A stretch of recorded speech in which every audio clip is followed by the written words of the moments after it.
ازيك يا حبايب قلبي، عاملين ايه؟ النهارده ان شاء الله هنتكلم عن موضوع مهم جدا لكل حد بيحب الكروشيه، وهو ايه المشاكل او الاخطاء اللي بتقابلك وازاي ان انت تقدري تتغلبي عليها وتعالجيها. وانت مبتدئه او حتى عندك خبره اكيد واجهتي بعض المشكلات دي اللي ممكن تقابلك، هي اختيار نوع الخيط المناسب للشغل اللي انت هتشتغليه، او اختيار نوع الابره المناسب للشغل، عشان خاطر لازم كل نوع خيط يكون ليه نوع الابره المناسب ليه. طيب ازاي تقدري تعرفي نوع الخيط المناسب ليكي ومقاس الابره بتاعتك؟ طبعا انا معايا هنا خيط صوف او قطن اهو.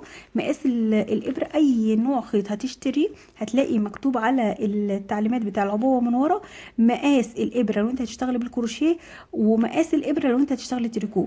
بالكروشيه هنا بيقول لك استخدمي مقاس ابره 3.5، ولو تريكو الابره الطويله هتشتغلي مقاس ابره 4 مللي. لما تختاري نوع الابره المناسب مع الخيط بتاعك هتقدري ان انت الشغل بتاعك يطلع معاكي مظبوط. لازم طبعا يكون نوع الخيط ماشي مع نوع الحاجه اللي انت هتشتغليها، مش اي نوع خيط ينفع تشتغلي بيه اي حاجه، لان ده بيفرق في جمال الشغل. طيب بالنسبه بقى للخيط، في عندك بيبقى خيط قطن رفيع وفي خيط قطن متوسط. طبعا لو خيط القطن الرفيع زي ما قلت لكم كده بتقدري تشتغلي بيه ملابس اطفال، او ان انت بتقدري تشتغلي بيه مفارش. طيب بالنسبه للخيط القطن المتوسط او الاكريليك، بالنسبه للمبتدئين احسن الاحسن ليهم ان هم يشتغلوا بخيط اكريليك. ده بيكون السمك بتاعه متوسط، ونوع الابره اللي انت بتشتغلي بيها بيبقى 4 مللي او 3.5 مللي. ده بيكون بالنسبه لاي واحده مبتدئه، عشان خاطر ان انت تقدري تتحكمي في الخيط وتتحكمي في شكل الغرز. الخيط الاكريليك ده خيط اقتصادي، موجود منه بالوان متداخله كتير جدا، وموجود بسعر رخيص، فهيكون كويس جدا بالنسبه للمبتدئين. وطبعا نصيحه للمبتدئين، لو انت عايزه تبداي تنزلي مشروع بلاش تنزلي تشتري كميه خيط كبيره جدا، لا اشتري حاجه بسيطه ابداي ان انت تشتغل عليها، بحيث ان لو جمال الشغل مثلا بسبب ان انت لسه مبتدئه ما طلعش معاكي بالشكل او بالكفاءه اللي انت عايزاها، ما تحبطيش او ما تحسيش ان انت كلفتي مبلغ كبير وحسيتي ان انت احبطتي. لا بلاش تجيبي كميه من الخيط، هاتي حاجه بسيطه وبمقاس الابره زي ما وريتك كده بتبقى مكتوب على مقاس الابره، واعملي حاجه بسيطه وحاجه صغيره ابتدي ان انت مرني ايدك عليها انت في البدايه لو انت لسه هتبداي تشتغلي. طيب بالنسبه بقى للخيط الصوف، الخيط الصوف الشتوي ده مناسب لاي حاجه شتويه هتعمليها، زي بطانيه او زي ملابس شتويه. يعني انا عندي البروفال ده معمول من الخيط الصوف، ده جميل جدا، بس بعض الناس بيبقى عندها حساسيه من الخيط الصوف ده. المشاكل اللي بتقابلك بتخلي الشغل معاكي ما يطلعش بالنتيجه او بالكفاءه اللي انت عايزاها. طيب تاني حاجه ممكن تقابلك ايه هي؟ لون الخيط. بالنسبه للمبتدئين لو اللون فاتح هو بيبقى جميل جدا في الشغل، واللون غامق برضو بيكون جميل جدا في الشغل لو انت نسقت الالوان مع بعضيها. خصوصا لو انت مثلا لو انت عايزه تعملي مشروع تبداي ان انت تنزلي في السوق الالوان المطلوبه حاليا. يعني حاليا في السوق الالوان المطلوبه الالوان الترابيه، النبيتي والبيج، الالوان المطلوبه في السوق. بالنسبه للمبتدئين الالوان الفاتحه هتخليك تقدري ان انت تشوفي شكل الغرزه، لكن بالالوان الغامقه، الالوان الغامقه بالنسبه للمبتدئين مش هتقدري ان انت تشوفي شكل الغرزه. بالنسبه للابر اللي انت هتبداي ان انت تشتغلي بيها الخيط، الابر دي في منها انواع كتير جدا، في منها نوع معدن، في منها الومنيوم، في منها ستانلس، في منها بلاستيك، في منها خشب، في منها بامبو. طيب كل نوع ابره من دول الاحسن ان انت تشتغليه، يعني يعني طبعا كل نوع من دول ليهم كل المقاسات. بالنسبه للابر المعدن او الالومنيوم او الستانلس دي بتكون خفيفه وسريعه، بتتزحلق معاكي بسرعه وبتكون ممتازه لو انت هتشتغلي شغل سريع. بالنسبه للابر البلاستيك دي خفيفه ورخيصه، لكن ممكن تتكسر منك وانت شغاله.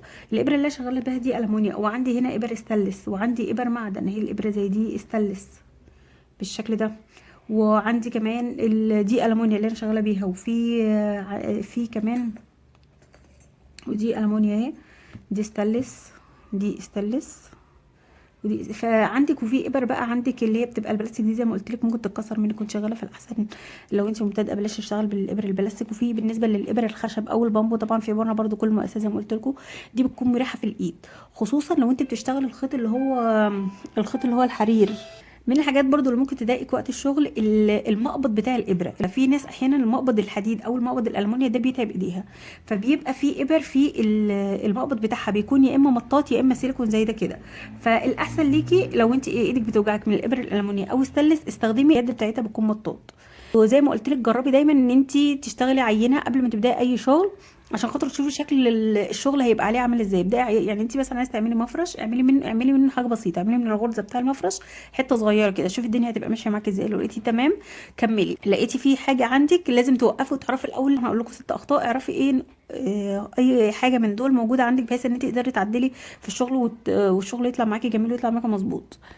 خلي عندك دايما مجموعه مقاسات مختلفه من الابر، بحيث ان انت لو معاكي اي نوع خيط يبقى عندك مرونه في التعامل مع اي نوع خيط ممكن يقابلك. برضو من المشاكل اللي ممكن تقابلك التوتر او شد الخيط وانت شغاله. يعني مثلا لو احنا في البدايه كده هنبدا نشتغل عقده لو انت طبعا متوتره، لو انت في البدايه ومتوتره وابتدى الخيط ان هو يشد منك. بصوا احنا عندنا الخيط هنا كام فتله؟ هنا 4 فتلات. تمام. عايزه اوريكم بس حاجه واحنا شغالين كده، عشان دي من الاخطاء برضو اللي بتقابل المبتدئين وقت الشغل. طبعا الشد بتاع الخيط وانت شاده الخيط بالشكل ده. بص انا شاده الخيط بحيث ان الخيط عندي ما يكونش مشدود او ما يكونش شداه بعصبيه، ولا اكون ان انا مرخيه الخيط. يعني لو انت مثلا شاده الخيط، خليني اوريكم كده عملي. لو انا شاده الخيط الدنيا هتبقى عامله ازاي. لو انا شاده الخيط بالشكل ده، طبعا بتعامل بصعوبه قوي، لان انا شاده الخيط، انا بتعامل كاني مبتدئه ولسه ايه، بشد الخيط على الاخر. عايزه اوريكم بس غرز السلسله هتبقى عامله ازاي بالنسبه لشد الخيط. وبرده بالنسبه للفه الخيط على الايد، في احيانا ناس بيبقى مرتاح في ايديها طريقه الشد بتاع الخيط دي، بتخلي طريقه الخيط معاها بتبقى كويسه معاها في الشد في الغرزه، بتقدر ان هي تتحكم في الخيط. وفي ناس ما بتقدرش تتحكم في الخيط بطريقه الشد دي، فانت جربي طريقه تانية. يعني في طريقه تانية اللي هي بتقدري ان انت تلفي الخيط اكتر من مره على ايديكي بالشكل ده، وتبداي ان انت تتحكمي في طريقه شد الخيط. فانت جربي اكتر من طريقه في مسكه الابره وبالنسبه للخيط، علشان خاطر تقدري توصلي للطريقه اللي تريحك. انا هنا شاده الخيط بالشكل ده. طبعا بصوا الغرزه عندي طلعت صغيره، اصغر من المعتاد، اصغر من اللي انت عايزاها، وهيطلع المقاس معاكي اصغر، فهتضطر ان انت تفكي الشغل كله بسبب ان المقاس طلع معاكي صغير. فانت حاولي ان انت ايديكي ما تكونش مشدوده وقت ما انت شغاله، ايديكي تكون مرتاحه بس برده مش قوي. يعني لو انا مريحه ايدي في الخيط كده وعامله الغرزه كبيره بالشكل ده، الغرزه كبيره بالشكل ده، انا هنا سايب مرخيه ايدي. بصوا الفرق في الغرزه. بصوا هنا وانا مرخيه ايدي الغرزه طلعت بالحجم عامل ازاي، وانا شاده ايدي بالخيط الغرزه طلعت صغيره ازاي. خدتوا بالكم من الفرق؟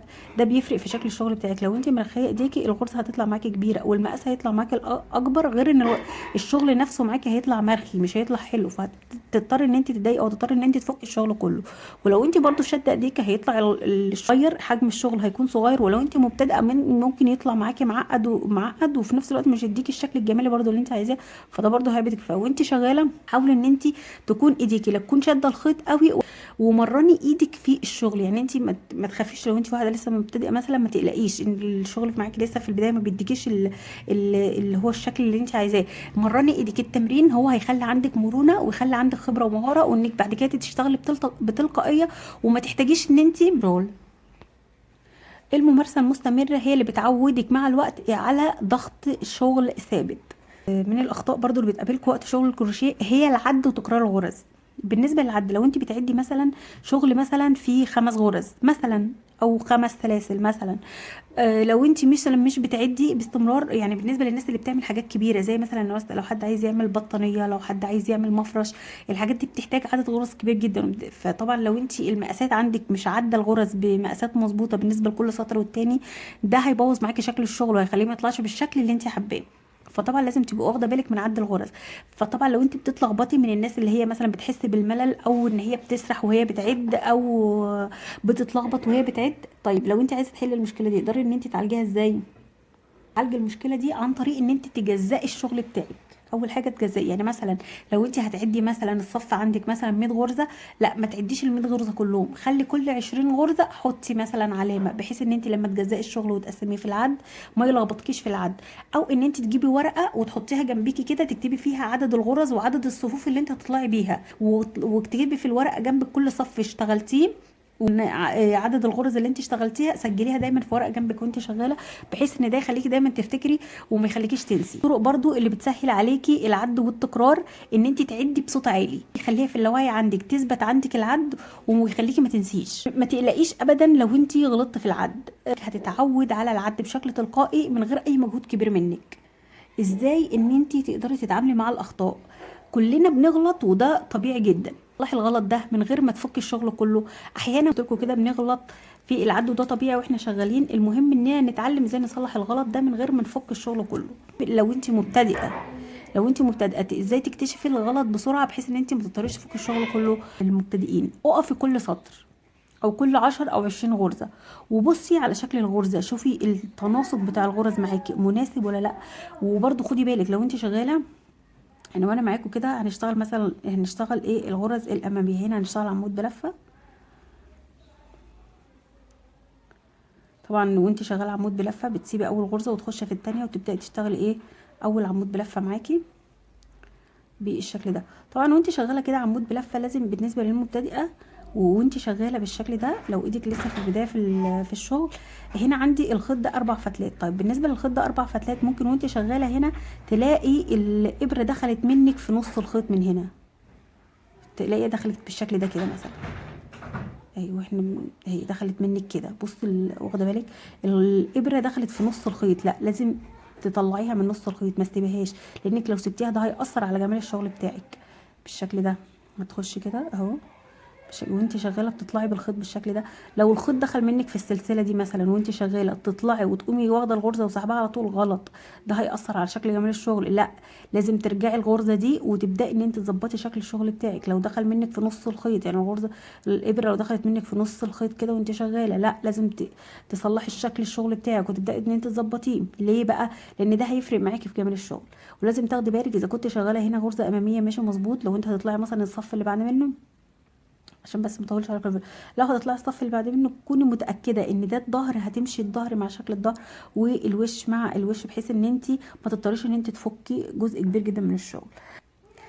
طب لو حصل واضطريتي ان انت بعد ما عملت الشغل حسيتي ان الشغل فيه اخطاء وما طلعش بالشكل الجمالي اللي انت عايزاه، وطلع مقاس اكبر من المعتاد، وطلع الشغل مرخي وطري معاكي ما حبيتهوش، او طلع ناشف وجامد بسبب ان انت شديتي ايدك في الغرز، وطلع مقاس اصغر بسبب ان انت شديتي ايديكي في الغرز، طب في الحاله دي تعملي ايه؟